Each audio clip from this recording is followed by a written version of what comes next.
শেখ হাসিনা পালায় না, কোথায় গেল এই দম্ভ? এমন মন্তব্য করে বিএনপি মহাসচিব মির্জা ফখরুল ইসলাম আলমগীর বলেছেন, লেজ গুটিয়ে পালাতে হয়েছে স্বৈরাচার হাসিনাকে। ফ্যাসিবাদের জঞ্জাল পরিষ্কার করে নির্বাচনের সুষ্ঠু পরিবেশ তৈরি করতে অন্তর্বর্তী সরকারের প্রতি আহ্বানও জানান মির্জা ফখরুল।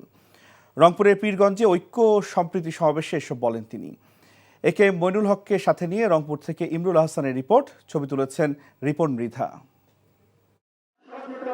2 দিনের উত্তরাঞ্চলের সফরের শেষ দিনে স্বৈরাচার শেখ হাসিনা হটাও আন্দোলনের বীর শহীদ আবু সাঈদের বাড়ির পাশে ঐক্য ও সম্প্রীতি সমাবেশ বিএনপির।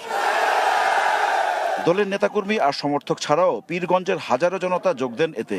কানায় কানায় পূর্ণ হয়ে যায় সমাবেশ স্থল। তিল ধারণের ঠাঁই ছিল না জাফরপাড়া মাদ্রাসা মাঠে। ছাত্র জনতার গণ অভ্যুত্থানে স্বৈরাচারের বিদায় হয়েছে উল্লেখ করে বিএনপির মহাসচিব বলেন, বিদেশে বসে ষড়যন্ত্র অব্যাহত রেখেছেন শেখ হাসিনা। ছাত্রদের আত্মত্যাগ সফল করতে এই ষড়যন্ত্র রুখে দিতে দেশবাসীর প্রতি আহ্বান জানান মির্জা ফখরুল। আমি শেখ মুজিবুর রহমানের মেয়ে, আমি পালাই না। একেবারে লেজ গুটিয়ে আধা ঘন্টার মধ্যে হেলিকপ্টারে করে পালিয়ে গেছে। এই ভয়াবহ জালেম হত্যাকারী খুনি সরকার পালিয়েছে, পতন হয়েছে, কিন্তু তাদের প্রেতাত্মারা এখনো বাংলাদেশে রয়েছে। স্বৈরাচার শেখ হাসিনা পালিয়ে গেলেও তার সহযোগীরা এখনো রয়ে গেছে মন্তব্য করে গণতন্ত্র ধ্বংস আর দুর্নীতির দায়ে তাদের আইনের আওতায় আনার দাবি জানান বিএনপির মহাসচিব। পালানোর চেষ্টা না করে ওবায়দুল কাদেরকে তার বাসায় আশ্রয় নেওয়ার আহ্বান জানান তিনি। তিনি বারবার বলতেন পালাবো না, আর ফখরুলের বাড়িতে গিয়ে উঠবো। কোথায় উঠেছে এখন কেউ জানে না। আমি তাকে আমন্ত্রণ জানাচ্ছি, আসেন, আমার বাসায় আসেন। তারেক রহমানকে দেশে ফিরিয়ে আনার ব্যবস্থা করতে অন্তর্বর্তী সরকারের প্রতি দাবি জানান মির্জা ফখরুল। বলেন, জাতীয় নির্বাচনের আগে সুষ্ঠু পরিবেশ তৈরি করতে হবে।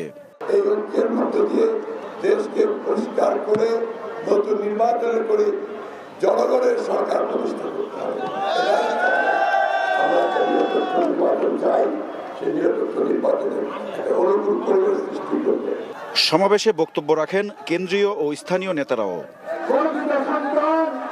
স্বৈরাচার শেখ হাসিনার বিদায়ী আপাতত স্বস্তি বিএনপিতে। জাতীয় নির্বাচনের দাবি জানানো হলেও অন্তর্বর্তী সরকারকে খুব বেশি চাপ দিচ্ছে না দলটি। ভোটে সুষ্ঠু পরিবেশ তৈরি না হওয়া পর্যন্ত সরকারকে সময় দিতে চায় তারা। এর আগে পীরগঞ্জে পৌঁছে শহীদ আবু সাঈদের কবর জিয়ারত করেন বিএনপির মহাসচিব। পরে পরিবারের সদস্যদের সাথে কথা বলেন তিনি। বিএনপির তরফ থেকে তুলে দেন আর্থিক সহায়তা।